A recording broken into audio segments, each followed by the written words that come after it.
Welcome back to Kaidu Rider, where I decided I have to go look at the KTM for reasons we'll get into. They don't have a demo for the 790 or the 890, but they do have the Norden 901, which is pretty darn close, and he said if I'm not going to adjust all the little features, and I don't mind the extra 1 or 2 kilogram, keep it under 8,000 RPMs and it's pretty much the same bike.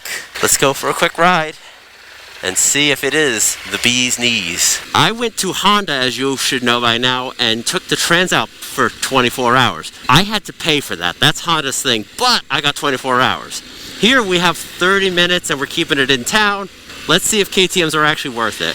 Now, I know this is a Husky. It's not the exact bike that I talk about so much, but it is pretty darn close. And I must say, it does not feel as heavy as it is. I dare say it does feel lighter than the Transalp. It turns better at low speeds. I'm more comfortable doing this. What's amazing is comparing this to the Transalp, all the things people complain the Transalp doesn't have, here's a temperature gauge, an ambient temperature. I know what temperature it is outside. You guess on the Transalp, that is just so stupid. I understand Honda saved money, but that, like of all things, that's where Honda, wow, this has torque. Oh my gosh. I'm going to try to ignore reliability for this review because it's just the elephant in the room. The dealer told me before I left, if you buy the KTM, they've had no warranty or quality differences between the Chinese 790 and the Austrian 890. As far as their direct, like they would have made more money telling me, no, get the 890. They're willing to have a happy customer on the 790 and say, you're honestly not getting a different bike overall. Boy, this traffic's great for a test ride. I know I can lane filter. I don't know that I want to lane filter on a demo bike. Yeah, I do, because they're turning. From first to second, the quick shifter works. It didn't on the GS. That's just something to say. But yeah, I want to ignore reliability because they said you're going to have issues. They pretty much promised me we'll make warranty claims, but KTM is very good about warranty claims, at least through this store. And as everyone will say, you need a good dealer more than anything. Unlike Honda, KTM, like BMW, said, yeah, do YouTube, we don't care. Tell them what store you came from. I'll flash that on the screen real quick now because I forget. The torque difference is there. Vibration, it's not as smooth as the Honda. It's possibly smoother than my MT-07, but they're all at a level where you just shouldn't really put much thought into it. Or at least I'm not going to. Yeah, it's smoother than the MT. It's not smooth as the Hornet. But the MT's not an unsmooth bike. Let's find neutral. How easy is that? Very. So, the little quality of life things like the button quality, I would argue you have a better built little things from the Honda, like that, just like it's perfectly to the tenth of a millimeter perfect, but this is all plenty close enough. But then that low tank, that lower end torque, that massive torque, the suspension is tremendous. I mean, I haven't ridden long, but the suspension is just very, very good. I don't like the blinkers where it just looks like hazard lights. I'd rather have the left and right arrow, but KTM has their hands full enough with their programming issues, so I said I wouldn't talk about reliability, I'm sorry. The two reasons, first, why I came to check out the KTM, if you ignore reliability, like if all bikes were equally reliable, you've heard this a million times, no one would buy anything that's not a KTM, especially in the adventure bike segment. Everyone's just going to buy a KTM, full stop, it's over. The rest of the industry's out of business. And I agree, from what little I've ridden, yeah, if reliability is a non-issue, this is better. It just is better. And for the money, everything I'd have to do to the Honda is cheaper to get the 790 than the Honda, to get it even close. And you won't get the Honda to the KTM's level. Just the torque, the oil sight glass, the adjustable cruise control. You don't have to void your warranty to get cruise on this. Viridian Cruise told me themselves, you are voiding your warranty with Honda if you get that. It is very easy to get moving when you make a questionable lane change. So yeah, the first is, like, it is a better bike. If you can ignore reliability, no smart person's buying the Honda over this. It's not bad. The Honda's not bad compared to it. You're not losing with the Honda. It's just you are getting that bit better. the lower gas tank is the obvious thing that KTM just wins. He tells me the wet weight is somewhere between 220 and 230 kilo. This feels lighter than the Transalp. This feels lighter than, I mean, damn, it feels almost like my MT. I am in street mode. I'm not going to play with the modes and stuff like I did on the Honda. I have 30 minutes, guys. Let's not forget the blinkers on. But I have 30 minutes. The TFT is about the same size as the Honda, but for some reason it feels a bit more fulfilled and well used. Not that the Honda's bad.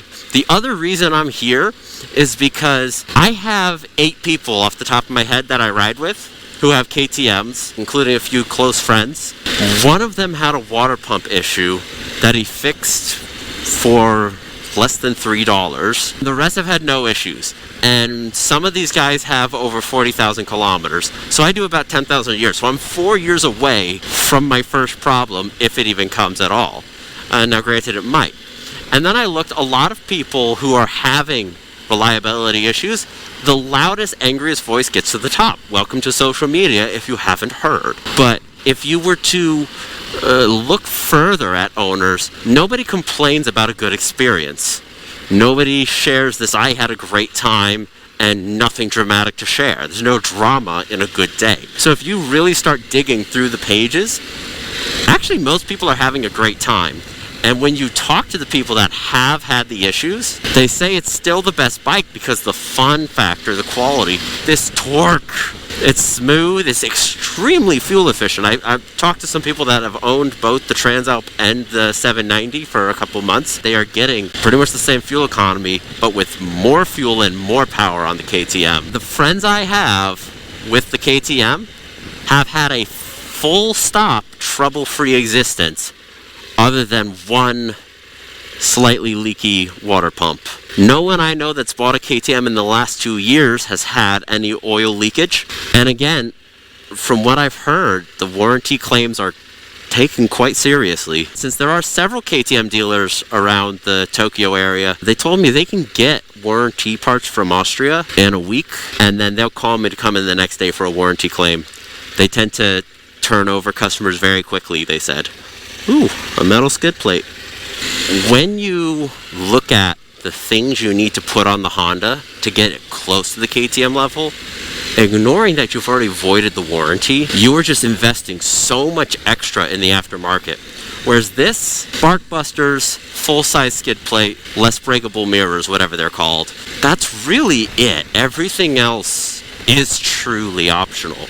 Whereas the Honda is just built to be broken. Tubeless, all that, like things that it's just so much to get close on the Honda without getting there. I believe you're getting braided brake lights. Like the braking quality is better on the KTM. Everything is just, it's European. It's well made for performance. Maybe not as well made to last forever, but how many of us are keeping bikes more than 5 years? Though we should. The idea that I have to buy another Japanese bike, like watch this video on the cost effectiveness of the Transalp where I explain to you it's actually very expensive. And then watch this video on the EBC brakes for my MT-07 where I just talk about Japanese bikes. They last forever, but you have to do so much to them to catch up to the Europeans that the Japanese makers just choose not to do. At least Yamaha offers the SP version now. The effort you go into pretending you didn't buy a cheap plasticky piece of thing. And I know that I'm riding a super plasticky bike now, but the plastic on this is weight savings and a plastic gas tank for durability. So it's not the same thing as a fake plastic tank on top of a real ugly, terrible, going to rust tank, because my Yamaha rust is as you would expect. But plastic hides the rust, so it's not really there, is it? The KTMs I've ridden have kind of gotten me a bit too excited. The friends on KTMs assure me it's the best choice I can ever make. And this is just... I'm almost wondering what the SMT is. Because riding this, it does not feel like... Everyone said the Transalp doesn't feel like a 21-inch wheel. Yes, it does. It feels like a very well-behaved 21, but it's a 21. Let me reset the GPS now, because this is a good time to do it. But the Transalp feels like a 21. This bike does not feel like a 21. This bike actually feels pretty damn close to my Tracer. Okay, let's set it for drive, volume on. So I'm going to talk to you while hearing Japanese GPS. This has a heated seat. I don't know how to turn that off. I wish it was off, but it has a heated seat. It's very hot. I'm hot. I've bought a lot of stuff from Europe that's just failed spectacularly, but those same things, when they work, they are so much better. They are just so much better. I mean, that's only 5,000 RPMs. This thing is great. It's the chassis of a Tracer with the power of an Africa Twin, with the weight feeling of less than a Transalp. I mean, this handles stunningly. I'm just in town. I'm not on twisty mountains, but I spent enough time on Teneres. I spent enough time on Transalps that I can tell you how they behave and how this behaves here compared to them. I gotta think it's gonna be pretty effortless. I'm not cutting off this bicycle. Unfortunately, we're 15 minutes in and it's time to go home. But let's enjoy the second half.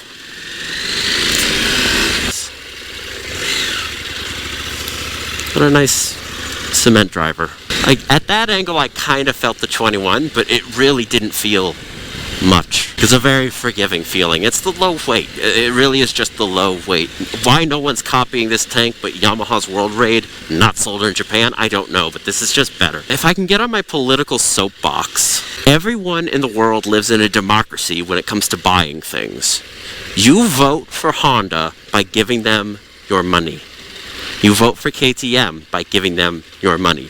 If you would rather forgive Honda's "we won't give you extras and we'll void your warranty for doing it," vote for Honda. If you want to vote for KTM's amazing bike that will need some love and repairs, vote for them. I don't think I'm willing to pay Honda to vote for them and say, hey, good job. I don't want cruise on a touring bike. I don't want tubeless on a street bike. I would hate adjustable suspension. I know the 790 doesn't have it, but the quality of the 790 suspension is better. I would hate a computer system that remembers my modes that I set, that remembers my ABS settings, my traction settings. Honda just didn't give us the whole bike and doesn't offer it, and I don't want to 2 years from now see the better Transalp appear and just have the worst Transalp. Let's just see how this pulls.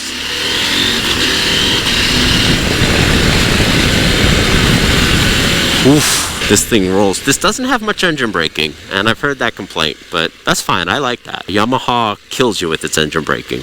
I'll break my promise and talk about reliability again, because when people think about reliability with this KTM, the issues people have, some people have severe issues, but once they figure out the fix, it's pretty simple, like switch the battery, get this tiny little hose clamp. They've had some where they're leaking oil. It's annoying when it happens, but the you can't go home, I've only found 1 or 2 people online that literally couldn't get home because of their KTMs. I'm probably going to go off-road with it. I'm going to try it out. I'm going to see if I like it, but I'm not going to, do black diamond trails in the Rockies because I live in Japan and I don't even know where I'd find something like that. From all the people I actually know and all the people I've talked to through online groups, the issues you're going to have with the KTM will be annoying, not debilitating. And then when it is working, it will be the best bike you've ever ridden. I'm kind of tempted to give another European maker a shot because this is better. And again, I know I'm on the premium, not the actual comparison, but I sat on a 790 Adventure in the studio. As far as sitting in the studio, it feels better. And then just looking at the steel braided brake lines you get, all the things you get with the KTM, what it would cost for me to do everything I could imagine to the KTM that I would do, and everything I would imagine that I would actually do to the Honda, we're at a couple grand difference for the Honda that will make less torque, that will have aftermarket cruise that's not as good as stock cruise, that will have a bunch of limits. Now, we're getting to a point where we're talking about how do I reprogram the Honda. There won't be an oil sight glass. Could I build a gas tank like this? And it just goes on and on and on to say, if I just got the KTM, there we go. We're done. Live life. Be happy. Finding neutral is harder than the Honda. There you go. Like I said, Honda's gonna be a better bike for the little things, the little conveniences, the little functions of like, it'll shift that little bit better. The buttons will feel that little bit better. The computers are worse, but they'll work every time. I think I'll keep rambling, but I don't think Honda earned my money. I don't think we should congratulate Honda for giving us half a bike and voiding our warranty for the other half. But what I do have to say is, the dealer is a bit further outside of the city. It's in Kanagawa. Sorry to whine and complain, but in my experience, if I get too far from Tokyo, I go into the dealer and people approach me with fear. People approach me with, foreigner. I speak Japanese, but they won't because whatever. I've been told I can't buy a bike. I didn't talk to anyone when I walked in.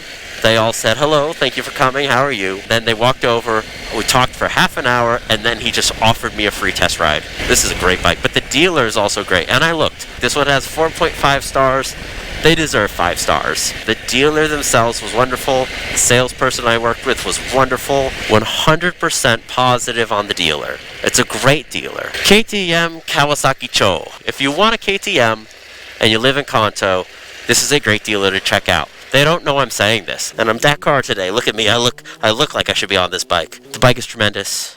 The dealer's tremendous. I do still think the SMT looks better. Reliability is not an issue. I'd never think about a Tracer again. That's my road bike. Reliability not an issue. I'm gonna be unbelievably happy riding around on a 790, and I'll never want more. Every first ride on a new bike is exciting. It's the new thing. But now that I've had a few days to reflect, I never did find out if it was in fact a heated seat or the bike was just hot. But my legs were definitely getting warm by the end of the ride. This is something I definitely have to consider because in Japan, you should expect 40 degrees Celsius and hotter in the summers. So if a 15-degree test ride was getting hot, that is a serious concern to keep in mind. And since then, I've been playing more on the internet, and I think I may have been downplaying the KTM reliability issues because I just really want to trust the bike. Because if it does work, it really is the perfect bike. And that's to say, it seems to almost exclusively be 790 and 890 bikes that are having these issues. The V-twins and single-cylinder bikes seem to be just as good as any other maker, if not better in many cases. But some final thoughts. I've done the real math, and though Honda needs more parts, it will still be a bit cheaper than the KTM. And maintenance will cost less as well. When I weigh it out, voiding the Honda warranty is still a Honda that probably won't need it in the first place. While KTM, even with the warranty, there's time for parts to arrive and repairs. Can I trust it to get me to work every day? And after the warranty, I don't know that I can afford KTM repairs, as Honda will be objectively cheaper and easier to repair, even ignoring how much more or less it will need repairs compared to the KTM.